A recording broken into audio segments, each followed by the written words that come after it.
My name is Richard Lawson, and I was 69 years old the afternoon I realized that a lifetime of saving could disappear faster than a heartbeat. It happened on an unusually warm October day in Portland, Oregon.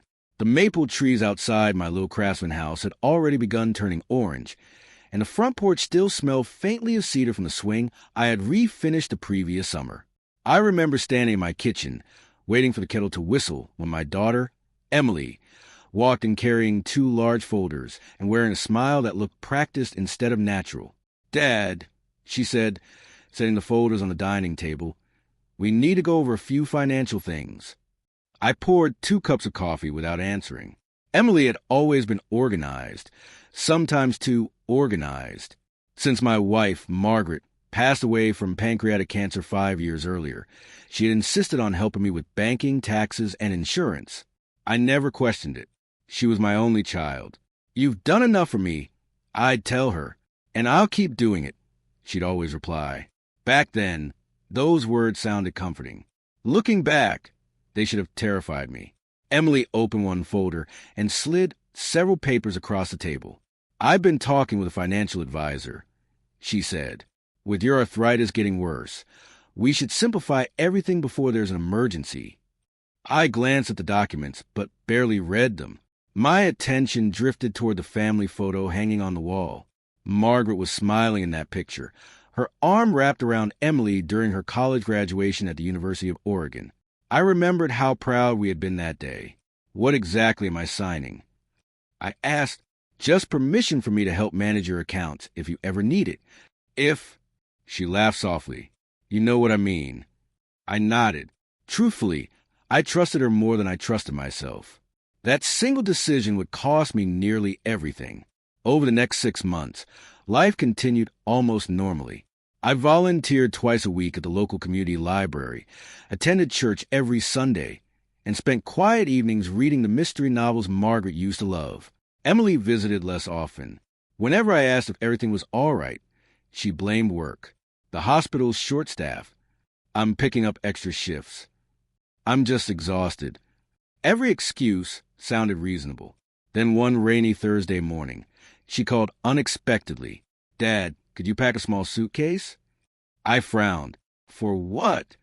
"I found a wonderful senior wellness center outside Salem. They have physical therapists, nutritionists, everything. It'll only be for a couple weeks while they evaluate your mobility. I don't need a wellness center. It's temporary. I can take care of myself." "I know you can," she answered quickly, "but just humor me." Something in her voice felt rushed. Still, she was my daughter. I packed 2 pairs of jeans, a few shirts, my medications, and the leather-bound diary Margaret had given me on my 50th birthday. "Write every year of your life," she'd said. "Someday, someone will want to know your story." I slipped the diary into my overnight bag without realizing how important those words would become. The facility looked clean enough when we arrived. Neatly trimmed hedges, fresh paint, friendly nurses. The sign outside read, "Willow Creek Transitional Living Center." Emily carried my suitcase inside while I completed admission paperwork. The receptionist smiled kindly. "Your daughter has already taken care of everything." I looked over at Emily. "You've been busy." She smiled again, too quickly. I just wanted to make things easier. For the next 3 days, she called only once. On the 4th day, nothing. By the end of the 2nd week, every call I made went directly to voicemail. I convinced myself she was overwhelmed. Parents become experts at making excuses for the children they love. On the 17th day, I asked the front desk when my discharge papers would be ready. The receptionist looked confused. "Mr. Lawson?" "Yes." We weren't told this was a temporary placement. My stomach tightened. There must be some mistake. She slowly turned her computer monitor toward me. Under primary residence, only 3 words appeared. No permanent address. I stared at the screen, unable to breathe. What does that mean? Before she could answer, another staff member hurried toward the reception desk, carrying a certified envelope. "Mr. Lawson?" "Yes." "This was delivered for you this morning." My hands trembled as I opened it. Inside was a single cashier's check for $500, and a handwritten note in my daughter's unmistakable handwriting. Dad, this is all I can give you now. Please don't try to find me. You'll understand someday. I read the note again and again. Then I looked out through the glass doors toward the empty parking lot, where my daughter had hugged me goodbye just over 2 weeks earlier. For the first time in my 69 years, I realized I had absolutely nowhere to go. I don't remember how long I stood there holding that envelope. 5 minutes, maybe 15. Time has a strange way of slowing down when your entire life changes between one heartbeat and the next. The receptionist gently touched my arm. "Mr. Lawson, are you all right?" I looked down at the cashier's check. $500. That was all my daughter believed my future was worth. I said quietly, my daughter just abandoned me. The words didn't even sound real. The receptionist's expression softened immediately. "I'm so sorry." "So am I." She offered to call Emily. I already knew she wouldn't answer. Still, we tried. Straight to voicemail. Again and again. 3 calls. No response. I asked for my phone and dialed her myself. This time, it didn't even ring. The number had been disconnected. A cold knot formed in my chest. No, not disconnected. Blocked. She had blocked her own father. That afternoon, the administrator of Willow Creek, Mrs. Evelyn Brooks, invited me into her office. She had kind eyes, the kind that had probably delivered difficult news hundreds of times. "Mr. Lawson," she began carefully, "your daughter signed permanent residency paperwork." I frowned. There has to be a mistake. She slowly slid a folder across the desk. There wasn't. Inside were copies of documents. Every page carried my daughter's signature. 1 page carried mine. I stared at it. I don't remember signing this. Mrs. Brooks adjusted her glasses. "It appears your admission paperwork was included with several other legal forms." Then I remembered the folders, the financial advisor, the papers she'd asked me to sign months earlier. I hadn't read them. I had trusted her. The realization hit me harder than anything else. She hadn't made one terrible decision. She had been planning this for months. "I need to go home," I whispered. Mrs. Brooks hesitated. "I don't think that's possible." "What do you mean?" She looked genuinely uncomfortable. "According to county property records." She paused. "Your home was sold last week." Everything inside me went silent. "My house." She nodded. "It closed 4 days ago." "No." I actually laughed. Not because it was funny. Because sometimes reality becomes so unbelievable that your mind refuses to accept it. "That's impossible." She turned her computer screen toward me. There it was. Sold. Buyer recorded. Ownership transferred. I had lived in that house for 38 years. Margaret and I had celebrated birthdays there. Christmas mornings. Graduation parties. Anniversaries. I had planted the maple tree in the front yard with my own hands. And now, some stranger owned it, without even saying goodbye. The next morning, Mrs. Brooks drove me there herself. I thought you deserved to see it. When we pulled onto my old street, I almost asked her to stop the car. Everything looked familiar. Mrs. Patterson was still watering her roses next door. Kids were riding bicycles exactly like they used to years ago. Life had continued. Without me, my heart sank the moment I saw my driveway. A moving truck stood outside. Workers carried furniture through the front door. Not my furniture. Someone else's. A young couple laughed as they measured the living room for new curtains. The woman noticed me standing near the sidewalk. "Can I help you?" I opened my mouth. Nothing came out. What was I supposed to say? That I'd built that deck with my late wife? That every scratch on the kitchen floor had a story? That my granddaughter used to chase butterflies across that backyard before she moved away? Instead, I simply nodded. "No." Mrs. Brooks quietly placed her hand on my shoulder. "We should go." As we turned toward the car, my elderly neighbor hurried across the lawn. "Richard?" Mrs. Patterson wrapped both arms around me before I could say a word. "Oh, thank goodness you're alive." I looked at her, confused. "What do you mean?" "Emily told everyone you were moving to Arizona. Arizona? She said you wanted a fresh start. I felt sick. Another lie. She hadn't just stolen my savings. She had rewritten my entire life. Mrs. Patterson wiped tears from her eyes. I tried calling you. My phone never rang. She looked away. She told us you'd change your number. For several seconds, neither of us spoke. Then she reached into her purse and handed me something, a small brass key. I almost forgot. I stared at it. What's this? Your old mailbox key. The mail carrier found it after sale. I closed my fingers around it.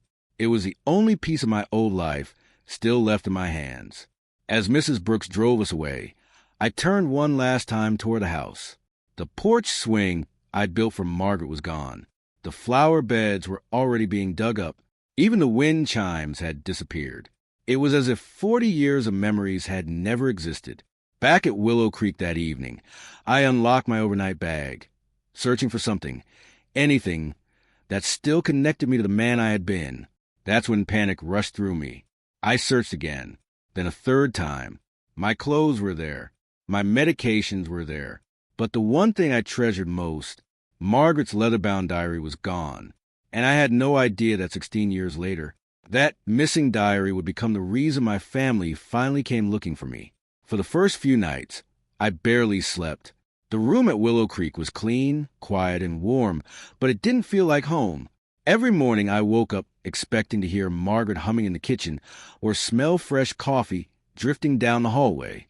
Instead, I heard medication carts rolling past my door and strangers greeting one another by first names they had only recently learned.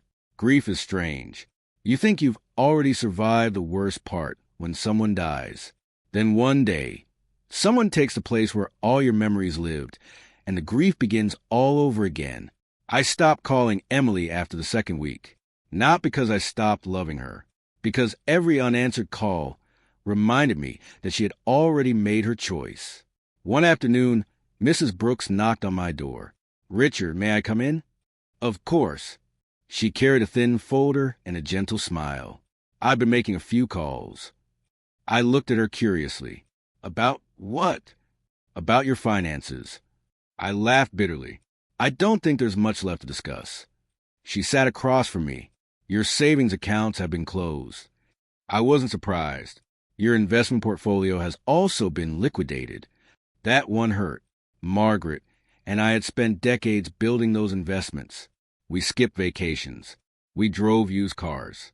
We packed lunches instead of eating out. Every dollar represented years of sacrifice. And the house? I asked quietly. The funds from the sale were transferred into a private account. My daughter's...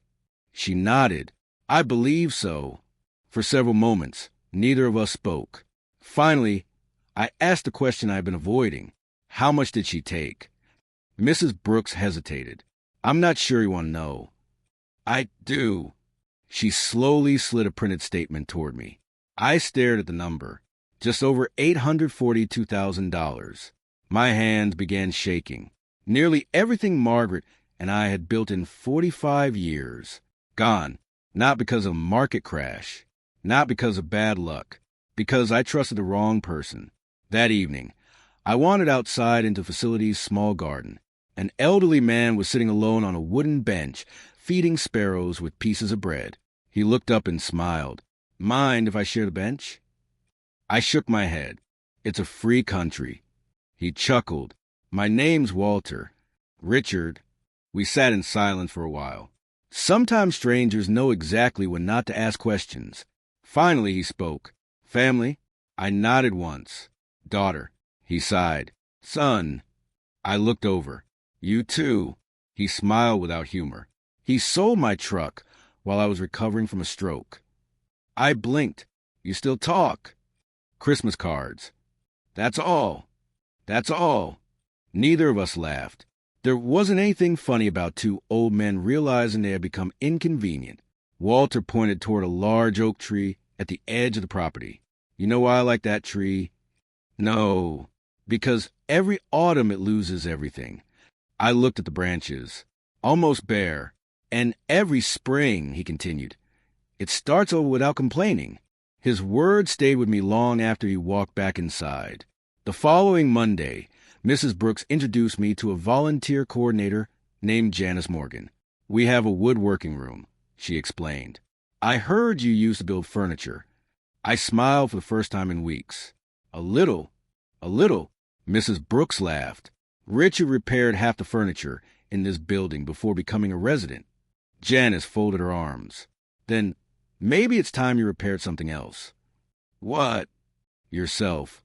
The workshop wasn't much. A few old workbenches, basic hand tools, an aging table saw.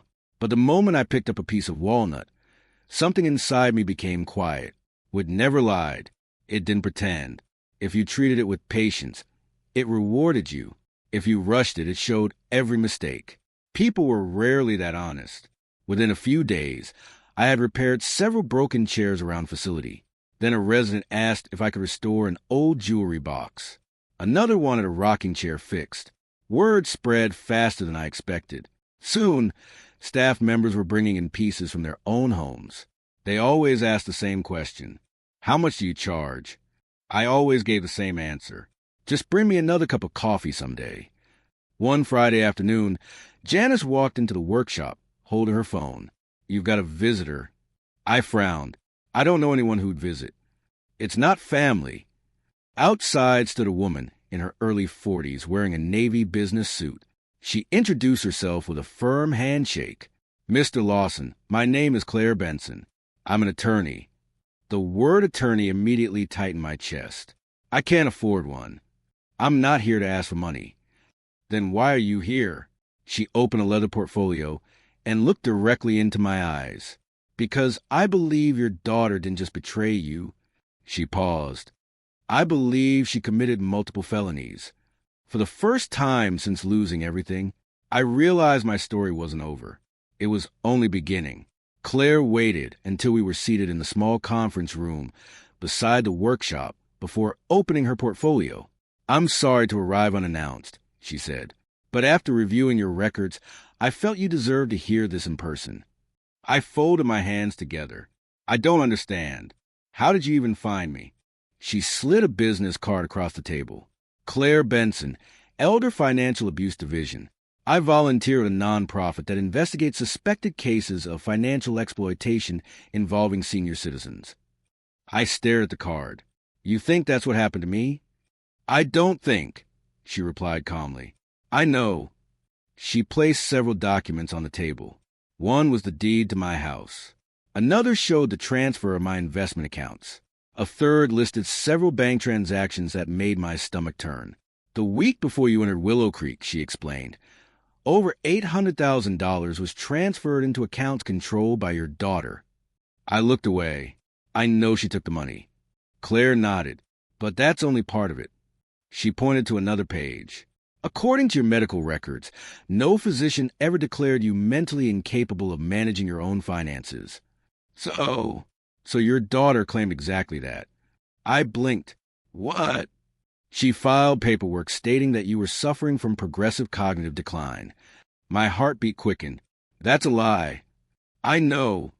Every doctor I saw said my memory was fine." "They did." She opened another folder. I obtained copies.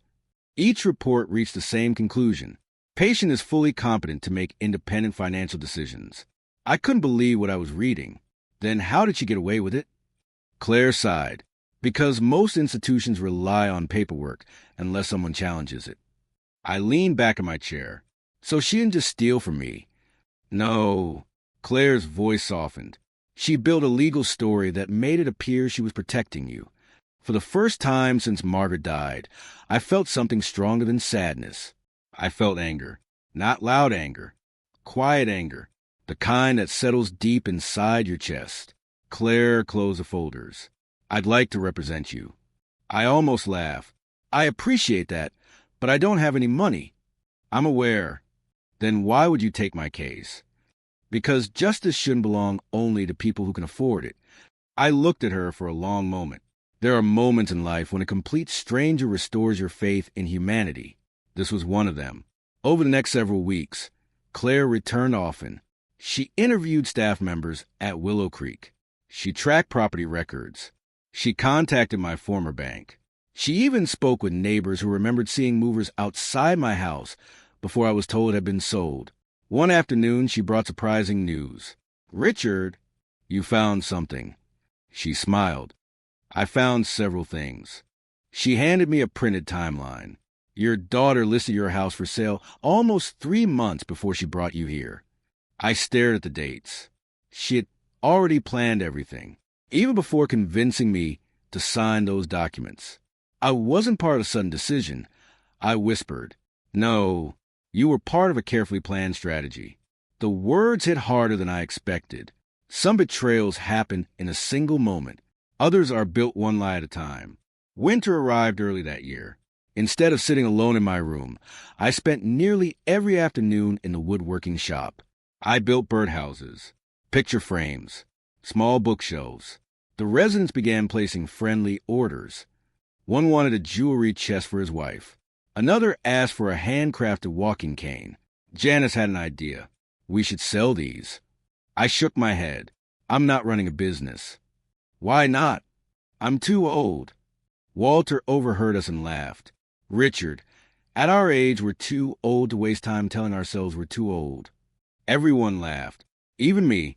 A month later, the facility hosted a holiday craft fair. I expected to sell maybe 2 or 3 items. Instead, everything sold within the first hour. People began asking whether I accepted custom orders. By the end of the afternoon, Janice counted the money. "Richard." "Yeah." "You just made nearly $4,000. I stared at the envelope. It wasn't about the amount. It was the feeling. For the first time since losing my home, I had earned something with my own hands again. That night, I stood outside beneath the cold Oregon sky. Margaret used to tell me that every person carries 2 lives. The first ends, she'd say, when everything falls apart. And the second? It begins the moment you decide not to stay broken. I finally understood what she meant. As I walked back inside, Claire's voicemail notification appeared on my phone. Her message was only 1 sentence long. "Richard, we found someone who may know where your missing diary is." I stopped walking. My heart skipped. Margaret's diary, the one thing I believed, had disappeared forever. I had no idea that finding it would one day reconnect 4 generations of my family and reveal a truth that no courtroom ever could. Claire arrived the following Tuesday, carrying a weathered cardboard box that looked as though it had spent years tucked away in an attic. She carefully placed it on the workshop table. "I think this belongs to you." For a moment, I couldn't move. The corners of the box were worn and one side was stained with water, but I recognized the faded shipping label immediately. It was addressed in Margaret's handwriting. My throat tightened. "Where did you find it?" Claire pulled out a chair. "After your house was sold, the buyers donated several boxes. They didn't want a local charity warehouse outside Portland." I swallowed hard. "They threw our memories away?" "I'm afraid so." She opened the box gently. Inside were old photo albums, Margaret's recipe book, a framed family photograph, and beneath everything else, a worn, dark brown leather diary. I froze. My hands trembled as I picked it up. The edges were cracked. The pages had yellowed with age. But it was unmistakably mine. Margaret's birthday gift. The diary I thought I'd lost forever. For several minutes, I simply held it against my chest. It felt as though I had recovered a piece of my wife, a piece of myself. That evening, I opened the diary for the first time in 16 years. The first page still carried Margaret's familiar handwriting. "Richard, if life ever becomes difficult, remember this book isn't about your past. It's proof that you survived it."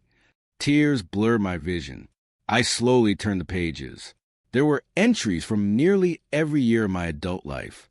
The day Emily was born, the night Margaret and I bought our first home, family camping trips along the Oregon coast, Christmas mornings, graduations, small victories, painful losses. Every page reminded me that before my world fell apart, it had once been full of love. Then I reached an entry dated May 18th, 16 years earlier. It was the last entry I had written before moving into Willow Creek. I read it aloud.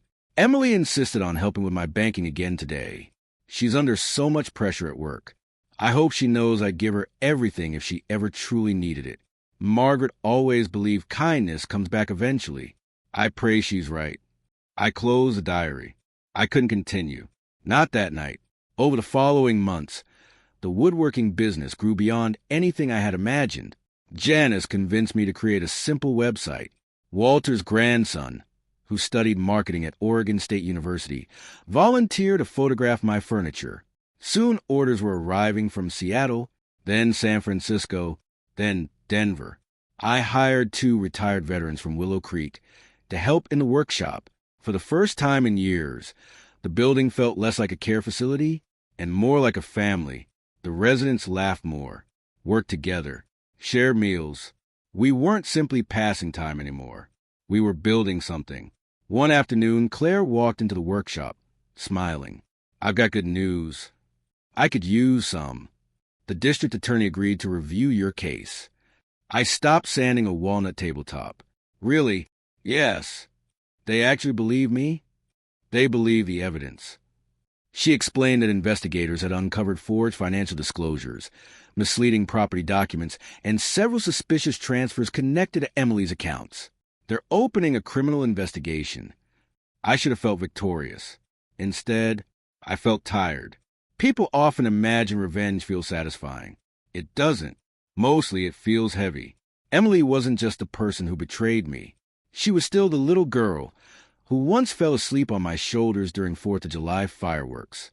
The little girl who used to run into my office shouting, "Daddy's home." How do you separate those memories from the woman she became? I still didn't know. That autumn, a regional television station contacted Janice. A reporter had heard about a retired carpenter rebuilding his life after losing everything. I almost declined the interview. "I don't want attention," I told Janice.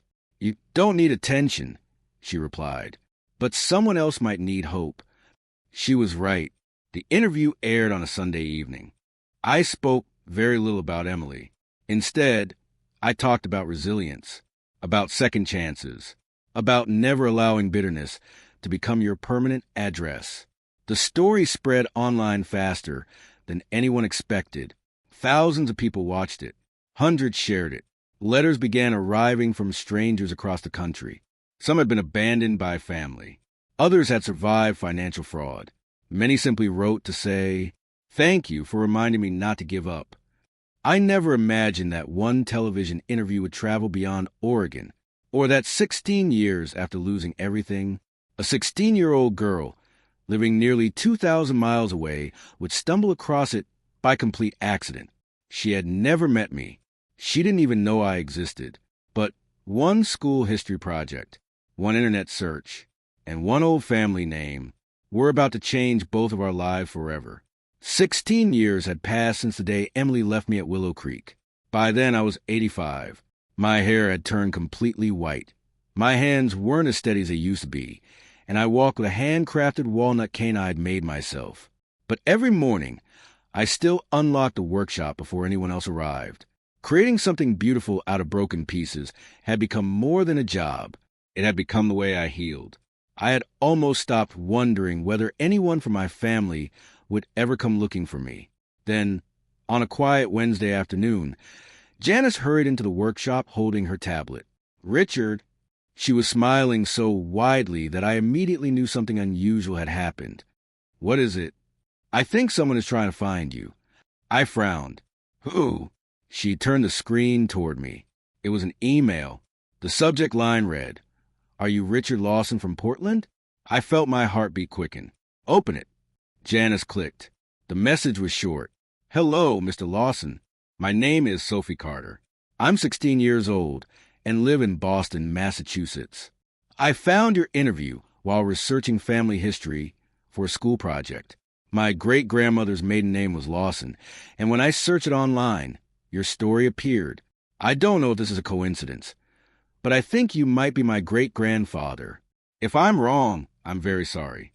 If I'm right, I'd really like to know you." For several seconds, I couldn't speak. "Sophie," I whispered. The name meant nothing to me. Yet, somehow, it meant everything. Claire immediately began looking into the family records. 2 days later, she called, Richard, tell me. She's real. I close my eyes. How? She's Emily's granddaughter. I lean back in my chair. My great-granddaughter. Yes. Claire continued. Emily had a son several years after leaving Oregon. Her son later had a daughter, Sophie.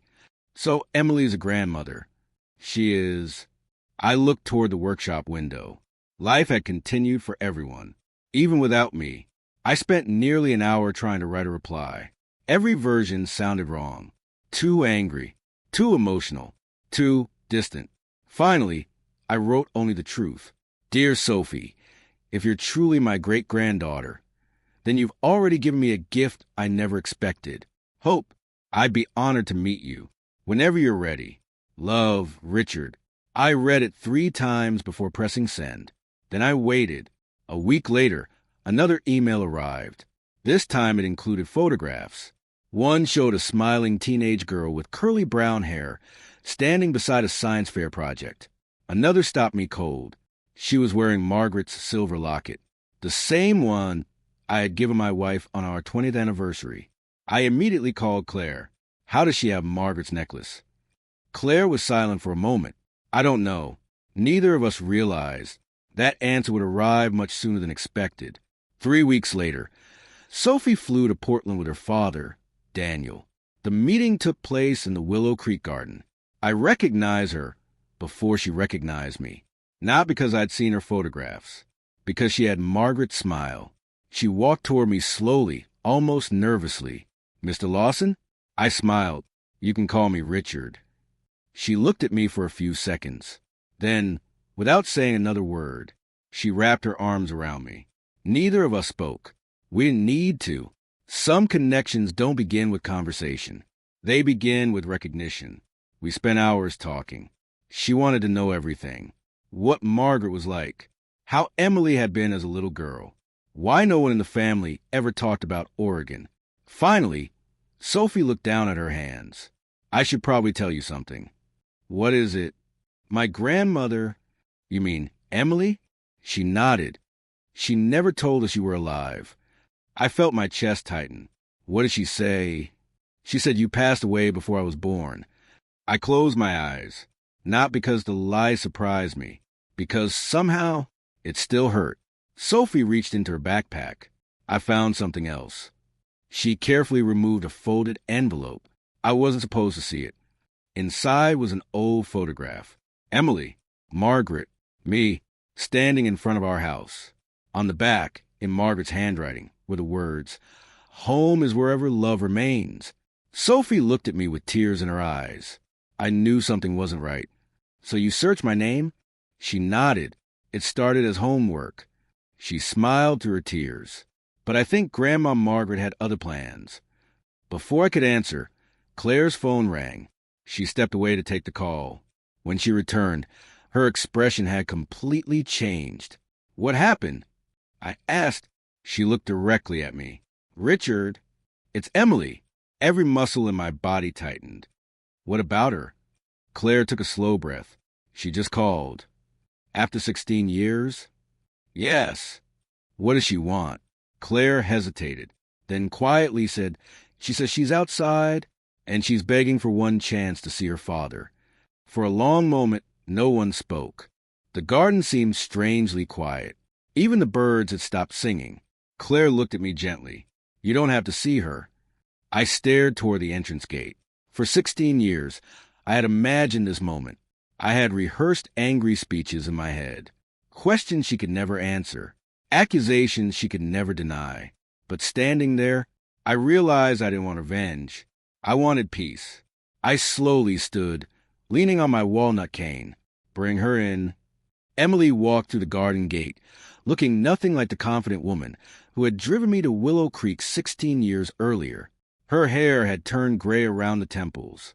Dark circles rested beneath her eyes. She looked exhausted, older than her years. The moment our eyes met, she stopped walking.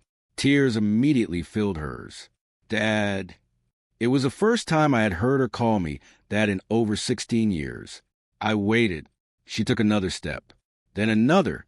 Finally, she collapsed onto her knees in front of me. I'm so sorry.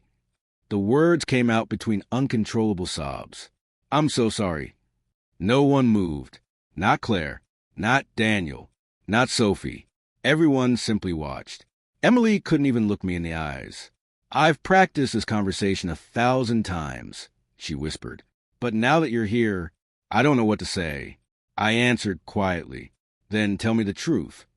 For the first time, the whole truth. She wiped her face with trembling hands. After Mom died, she paused. I was drowning in debt. I remained silent. My husband had secretly borrowed money against our business. I didn't know. When everything collapsed, collectors started calling every day. She swallowed hard. I was terrified. So you stole from me? She closed her eyes. Yes. You sold my house. Yes. You emptied every account your mother, and I spent 45 years building. More tears. Yes. And then you abandoned me. She couldn't answer. She simply nodded. I convinced myself I'd pay everything back before you ever found out. She gave a bitter laugh. But every lie needed another lie. And another. And another.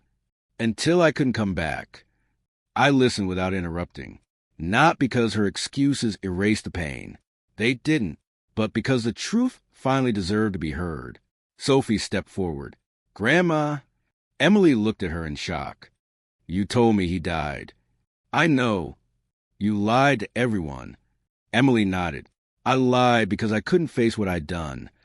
Sophie reached into her backpack and carefully removed Margaret's leather diary. I've been reading this. Emily stared at it. Dad, I thought it was lost. So did I. Sophie gently opened the final pages. There was something inside. Folded between 2 pages rested an unopened envelope. The paper had yellowed with age. Across the front, written in Margaret's unmistakable handwriting, were the words, For my family, only if we ever forget how to love. None of us had ever seen it before. My hand shook as I opened it. Inside was a single handwritten letter. Margaret had written it just months before she passed away. I began reading aloud. If you're reading this, then something has gone terribly wrong. Families don't break because people stop loving each other. They break because fear becomes louder than love. If one of you has made a terrible mistake, admit it. If one of you has been deeply hurt, forgive when you're ready. Money can build a house. Only love can rebuild a family. Please don't let my grandchildren inherit our silence. By the time I finished reading, every one of us was crying. Even Claire quietly wiped away tears. Emily looked at me through tear-filled eyes. I know I don't deserve forgiveness. No, I answered honestly. You don't. She lowered her head. But forgiveness isn't something I give because it's deserved. She slowly looked back up. It's something I give because I don't want to carry this pain anymore. I stepped forward. For a second, she hesitated. Then I wrapped my arms around my daughter. She cried like a frightened little girl. The same little girl I used to carry home after she scraped her knees learning to ride a bicycle. Some wounds leave scars forever. But scars aren't proof that life ended. They're proof we survived. Over the next 2 years, Emily worked with the authorities, accepted responsibility for every financial crime she committed, and cooperated fully with the court. Because she repaid what she could, accepted accountability, and had no prior criminal record, the judge imposed restitution, probation, and extensive community service rather than a lengthy prison sentence. She volunteered with organizations that protected senior citizens from financial abuse, not because it erased her past, because she refused to let someone else's future become another version of ours. As for me, I never moved back into my old house. I didn't want to. Home was no longer a building on a quiet street in Portland. Home became Sunday dinners with Sophie, phone calls from Daniel, Christmas mornings filled with laughter again, and every spring, when the maple tree outside Willow Creek bloomed, Sophie and I sat beneath it reading another chapter from Margaret's diary. On the final page, I wrote one last entry. Margaret, you were right. Someone did want to know our story, not because it was perfect, but because it proved that even after betrayal, kindness can outlive bitterness. Truth can outlast lies, and love, when we choose it, can find its way home. And if there's one lesson my life has taught me, it's this. Never measure your wealth by the money in your bank account. Measure it by the people who would search for your name 16 years later, simply because they hoped you were still out there waiting to be found.